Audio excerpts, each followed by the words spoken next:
Okay, so one big focus of this property was visibility, safety, safe passage, those sort of things. You'll see is that there's a long drive leading up to the house, and there's a lot of like mossy oaks that are hanging over, but it gives it almost this old style southern look, but it is very dark and honestly very creepy at night, and that was one of the big concerns of the owner. So we wanted to make sure that we created safe passage and also visibility so that whether it's just the pizza guy or neighbors or friends coming from out of town, that they'd be able to carry themselves to the house safely, right?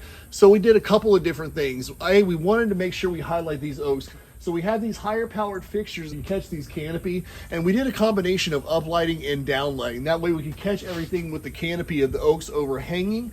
And then we also installed some downlights from the oaks that you'll see as they shine down on the pavement, they create a nice pattern, a very safe passage, so it guides the eye from the entrance at the street all the way down to the house while making it look very beautiful, very old Southern.